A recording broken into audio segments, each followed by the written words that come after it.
You are listening to the Park Flyer Podcast, where we discuss our RC adventures.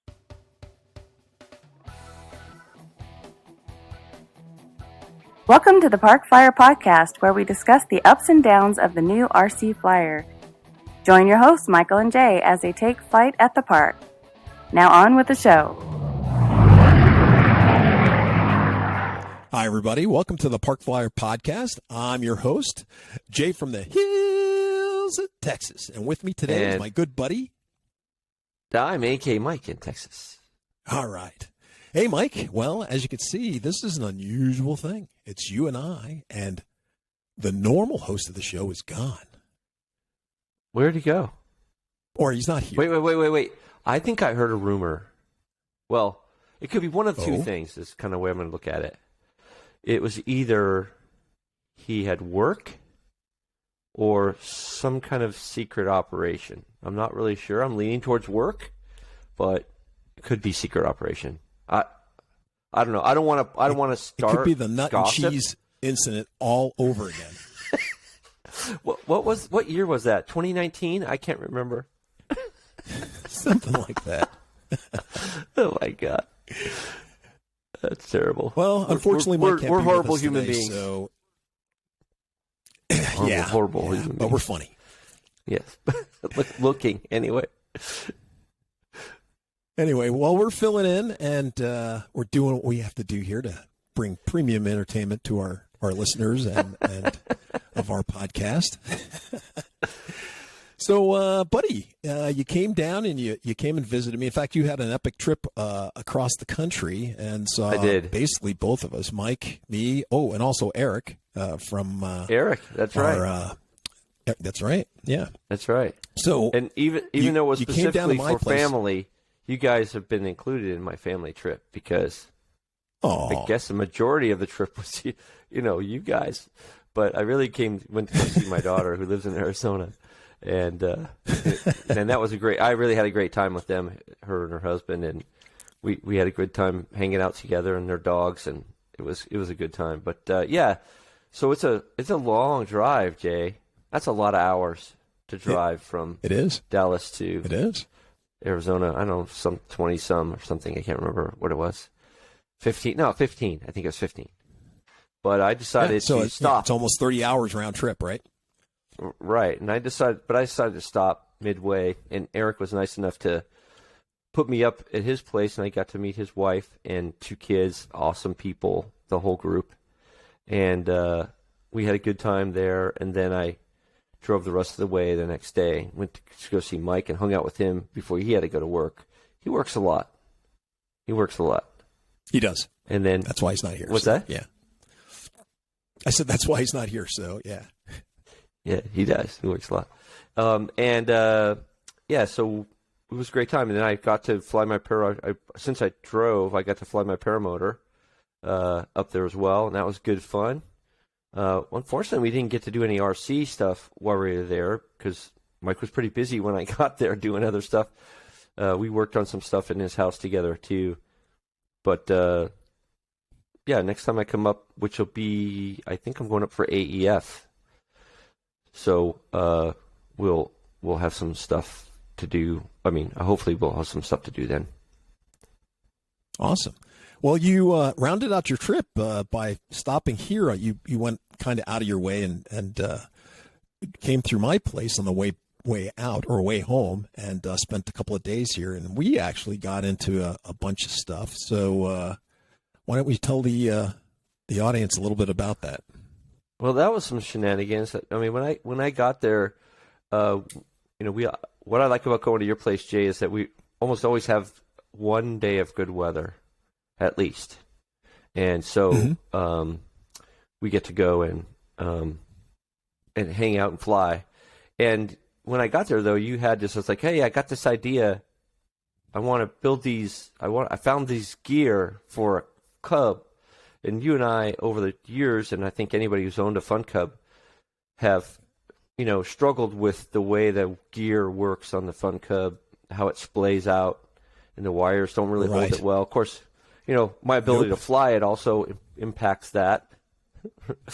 I don't fly it as well as I should, so I landed a little harder maybe than I should. But you said, "Oh, let's build this new gear. I found this stuff online." And then like, "Oh, yeah, we could use your new resin printer." And that would be neat. And then we also tried the PLA or PETG or whatever else. And so that was kind of fun. I thought it was just going to be a couple of minutes, print out the parts, and, and then off we go. But unfortunately, as you well know, the parts that were designed in the thing that we found were designed for some other plane, and we suspect that they probably broke they broke quickly for the original designer, but we don't know that for sure. Yeah. That's just but that's just our mindset.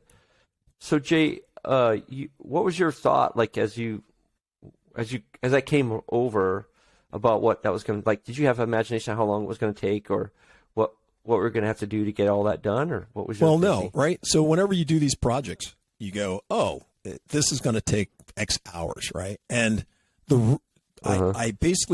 I wanted to get some new gear, right? And I had narrowed it down to two gear that I liked. One's the traditional looking gear, like solid fixed gear, like you would have like for aluminum gear, all one piece. Right. And I saw that and I said, well, I could build that out. They had a version out of, plastic that I could build. And I looked at that when I went, well, that looks good, but that looks like it's going to take a lot of plastic. It's going to be heavy. Right, for the size of the, as big as the Fun Cub was. And then there was this other gear, and it consisted of solid carbon rods. It also consisted of smaller pieces.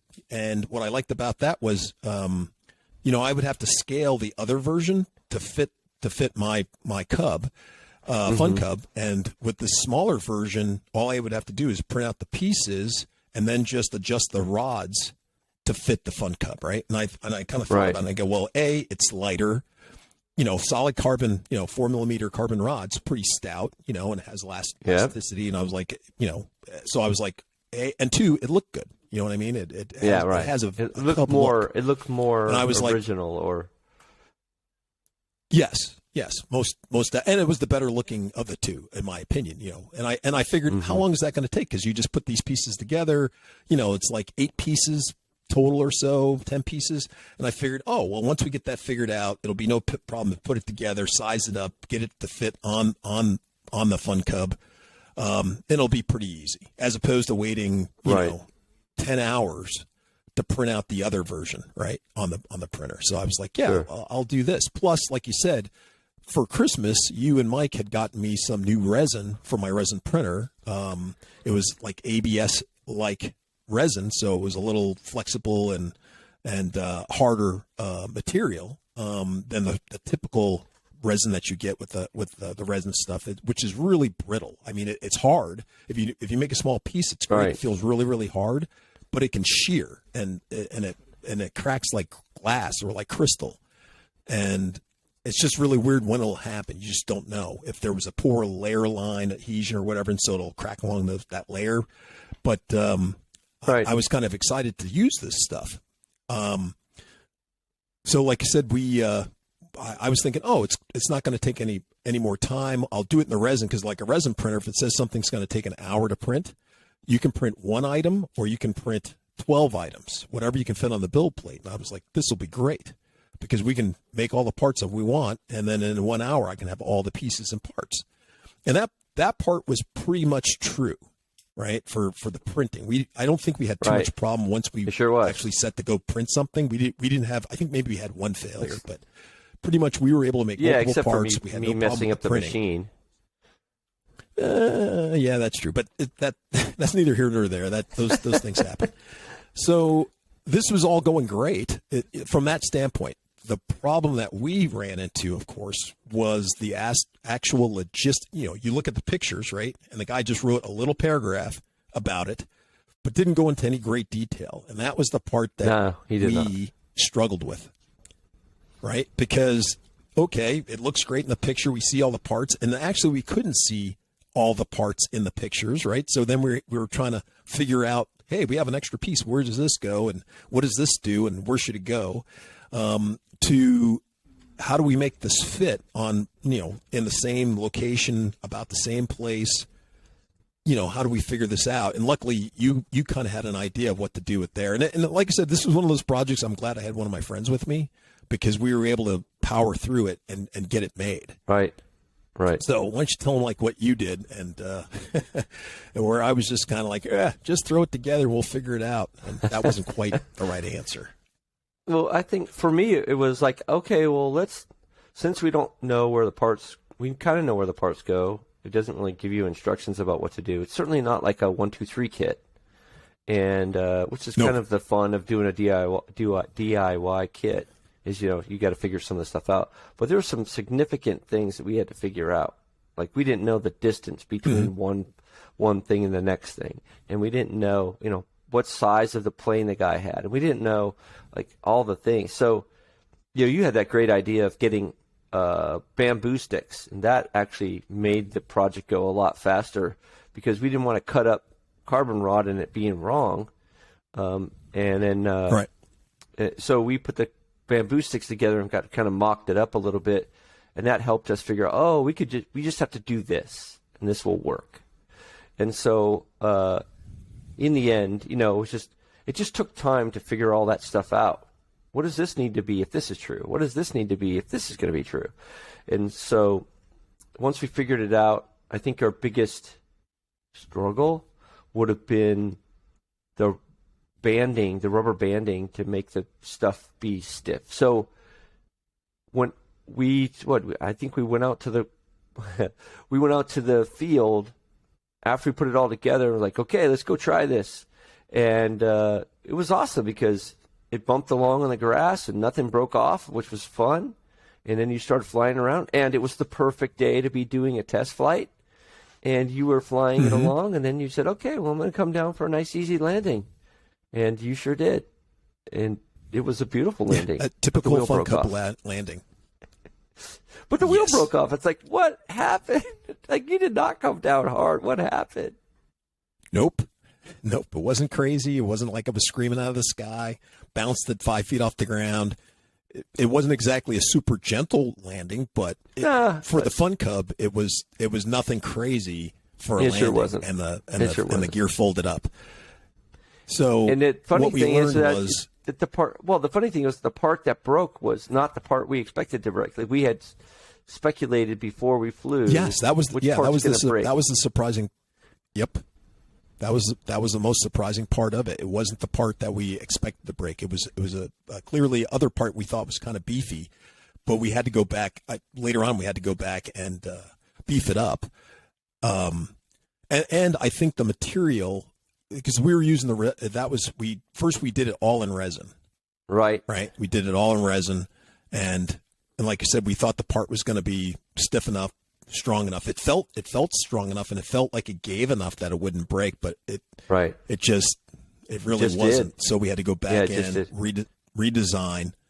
And once again, it's a little disappointing, but all in all, this was not your first time seeing resin stuff, but I mean, overall, What did you think of using resin prints for RC stuff? Well, first of all, I want to let you know that, Mike and I didn't send you extra resin because we wanted it for you.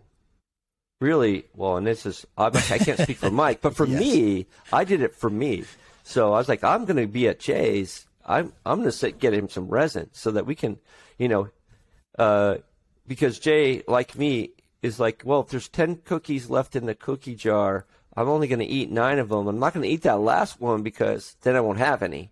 And so I wanted to make sure there were a lot more cookies in that cookie jar when I got there so that we could, be free to do what we needed to do. But what I liked about the resin most was it was great for modeling. When to put the pieces together. Oh, these pieces fit great. It was easy to put the pieces in, because it was smooth.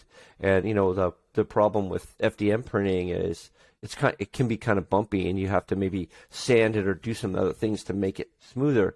And that's effort that because we're doing something new, that's not effort didn't want to do. And so so it was great for that. I was able to slide the parts in and out. I mean, like, we barely had to do, and because this stuff was softer, as you put it, drilling the hole out bigger, like, was no big deal at all. It took 2 seconds. You hand put the drill in there and spin it a little bit, and then it was automatically thicker or more open. And so, so I liked the resin for that. But based on what you said, I don't know what parts we could leave as resin, because we haven't flown it. We've only had one successful time. No, that's not right. We flew it twice. It broke twice. Right? Right. We flew it twice. Yeah, and it broke twice. And the second time it broke, yes. It broke in the same spot. We didn't expect it to break in again. Well, that's the same spot, a little lower, I guess, but on this sort of similar area. Right. It was the same part, I should say, not the same spot, but it was the same part. It was the same part, but in a different spot on the same thing. Yeah. Right. So then we printed those out in PTEG, but I didn't get to fly it after we did all that changing and beefing up. What was the ultimate result on that? Did you get to fly it after that? No, unfortunately, because okay, funny story with that. After you had left, and I went ahead and beefed up the parts and doubled the thickness and all that kind of stuff, and was putting it all back together so I could go out and fly it again. I had another friend that he just came into town, and he's here with me right now. He came into town, and the time, I mean, it was like he's walking in the door, and I was just finishing up gluing everything up. I looked down at the part, and I don't know when I did it or if it was just a bad print, but I had broken the part again. So I had to rip that stuff all apart, and I have to reprint that part. And I didn't even fly it. I might have. That's a bummer. You got to understand. I was trying to fit everything back together, and so I of course I'm like twisting and doing all sorts of things to get the stuff to go together. I wasn't being really careful, and I might have broke it when I was trying to put it together. Sure. And I think that's pretty much what I did. And so I just have to put it, I had the wheel on, so I'm like torquing it with the wheel back and forth as I'm trying to get the rods on. And I probably should have just put the piece on, then put the wheel on. And, after I got that fitted, right. Put the wheel on, and then got last. everything right. Yeah. So I was just being, what's the word? Not uncareful, but I just wasn't realizing how much torque I was putting on the things, trying to fit all the pieces back together, and I cracked the piece. And so I was just like, "Are you serious?" So it's the same. Is it the same hub piece? It's the same hub piece for that goes to that attaches the wheel to the. We have to rethink how that works. If it breaks, even with you torquing it, if it's breaking that easy, I mean, I don't know how much force you're putting on, but still, if you put some force on it and it breaks, that's probably not good, because any force, I mean, that even though that thing is pretty light. Well, here are my quick thoughts on that. I think part of the problem is that the pieces are just like they're going into the they're in that piece of plastic. Let's say it's 5 millimeters, but we're only using 2 millimeters just to get the rods into it. So it's not seating all the way into the plastic. And so what's happening is it pops out. Since it's only 2 millimeters into the part, it pops very easy. Even when it's glued, it pops out very easily. So you need rods to be longer? I think I may have to just get slightly longer rods. I have enough rods that I can recut the pieces again and just make them like another 2 or 3 millimeters longer to get the height and where everything fits. Or shove them in further and make it a little shorter, But I definitely can say that right now that, because like there's like glue residue, so it only goes in so far. And I was like, hey, this isn't going in all the way. It's only going in partial way. It's not seating. And I think that's the problem. That's part of the problem, because how when it landed and then like the one side, the wheels folded over on themselves.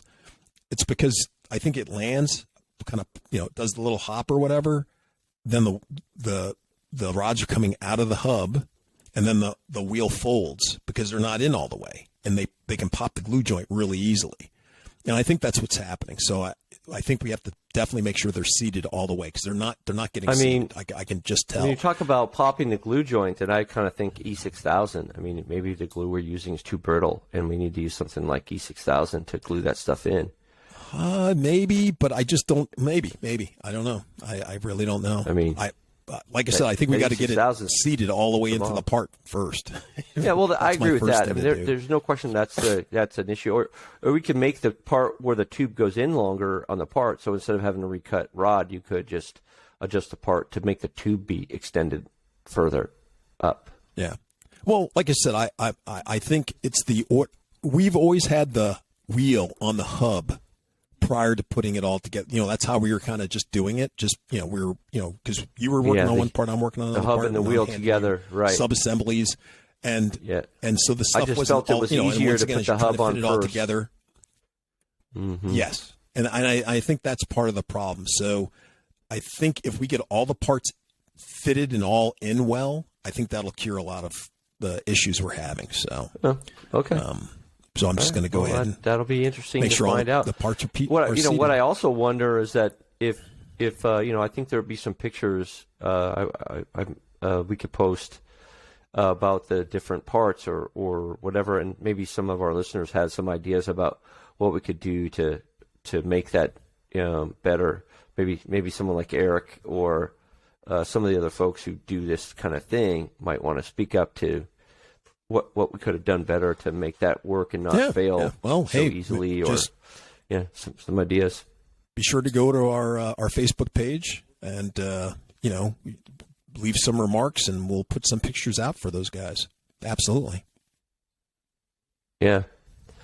Okay. Cool. I'm sorry that you didn't get a chance to fly it. I was really excited to hear what would happen.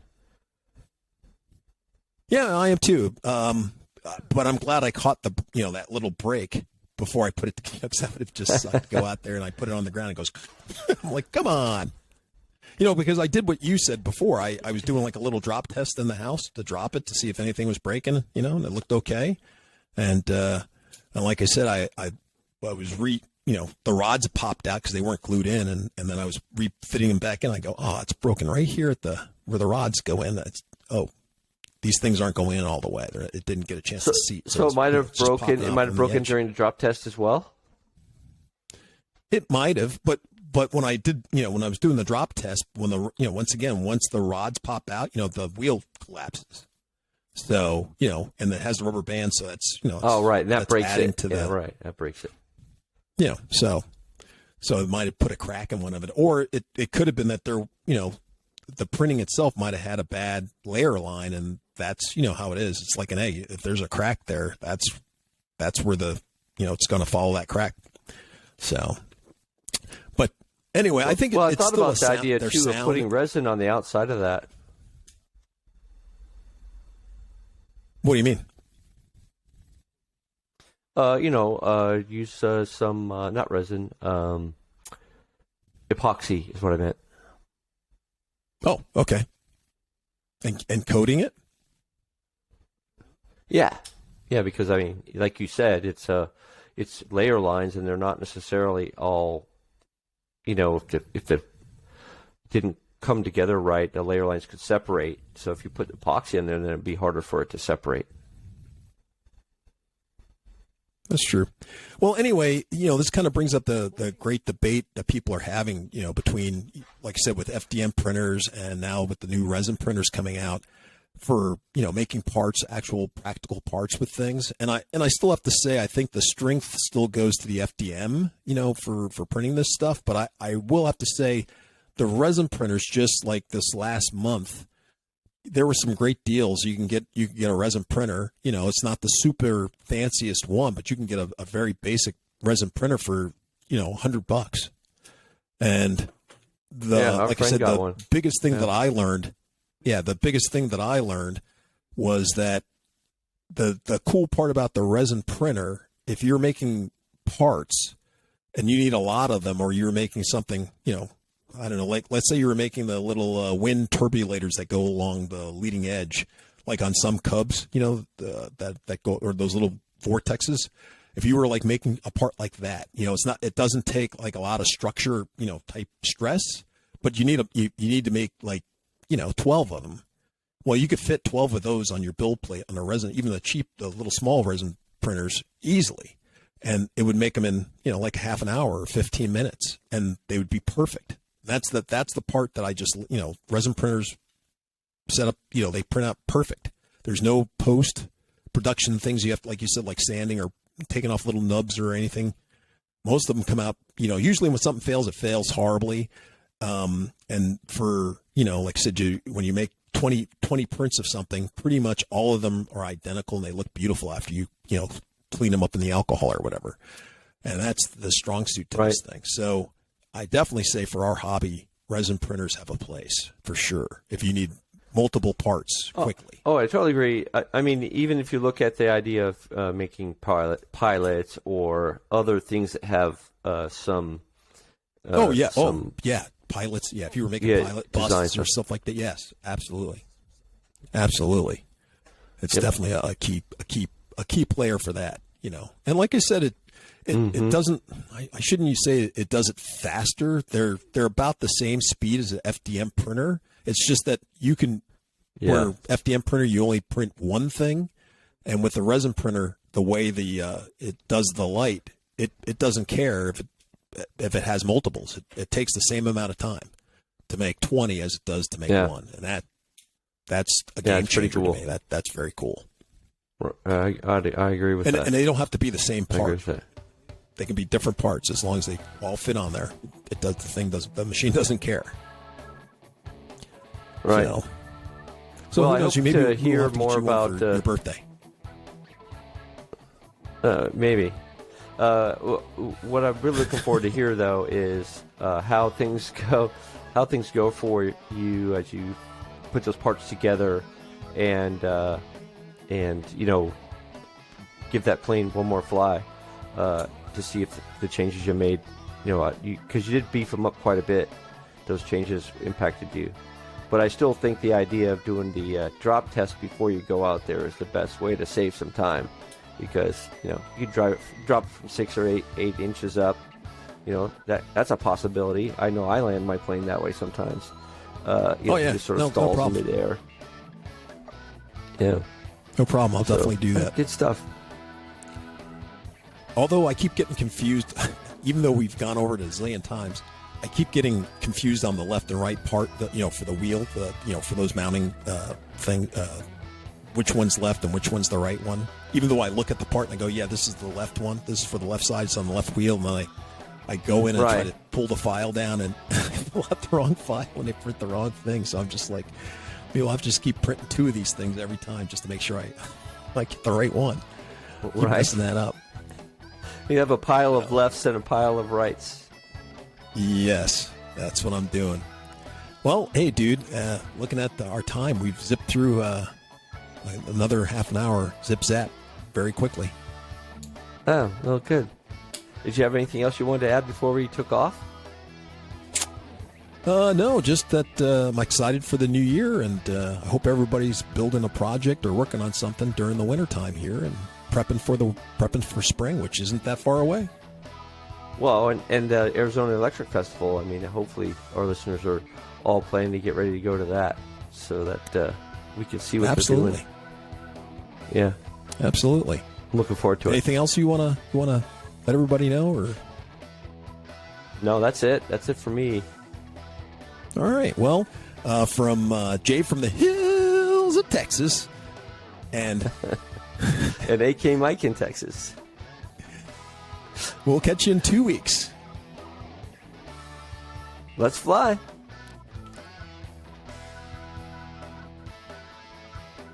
You have been listening to the Park Flyer Podcast. Thank you for joining us, and we look forward to your next visit. Please give our show a star rating and review, and feel free to email us your questions, topics, or suggestions to parkflyerpodcast@gmail.com.